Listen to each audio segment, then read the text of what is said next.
നമസ്കാരം. Alpha palliative care daily ന്യൂസിലേക്ക് സ്വാഗതം. പ്രധാന വാർത്തകൾ.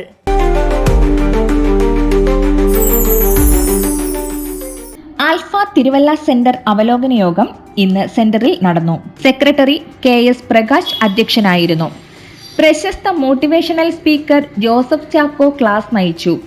Alpha community director Suresh Sreedharan, vision 2030 state coordinator Amjith Kumar, community development officer Ebin Mathewsam തുടങ്ങിയവർ സംസാരിച്ചു.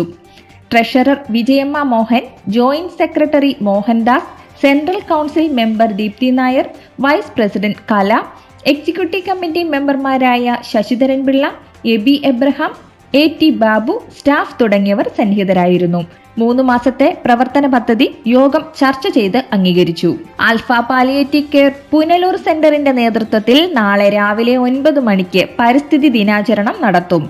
വിളക്കുടിയിലെ സെന്റർ ആസ്ഥാനത്തു നടക്കുന്ന പരിപാടിയിൽ കാർഷിക രംഗത്ത് നിരവധി പുരസ്കാരങ്ങൾ നേടിയ കർഷകൻ രാജൻ മാത്യുവിനെ ആദരിക്കും. ഗ്രാമവികസന വകുപ്പ് മുൻ അസിസ്റ്റന്റ് ഡയറക്ടർ ശശിധരൻ പിള്ള വൃക്ഷത്തൈ വിതരണത്തിന്റെ ഉദ്ഘാടനവും ആദരിക്കലും നിർവഹിക്കുമെന്ന് president Anilkumar, secretary Salimkutty, treasurer Geetha എന്നിവർ അറിയിച്ചു. Alpha Mala centre Cochin cancer സെന്ററുമായി സഹകരിച്ച് സൗജന്യ മാമോഗ്രാം ടെസ്റ്റ് സംഘടിപ്പിക്കുന്നു. ജൂൺ 11, 12, 13 തീയതികളിൽ മാള സെന്ററിൽ നടക്കുന്ന പരിശോധനാ ക്യാമ്പിൽ പ്രതിദിനം 20 സ്ത്രീകൾക്കാണ് പരിശോധനയ്ക്ക് അവസരമുണ്ടാകുക. കൂടുതൽ വിവരങ്ങൾക്ക് 0480 2081 171 9656521415 എന്നീ നമ്പറുകളിൽ ബന്ധപ്പെടാം.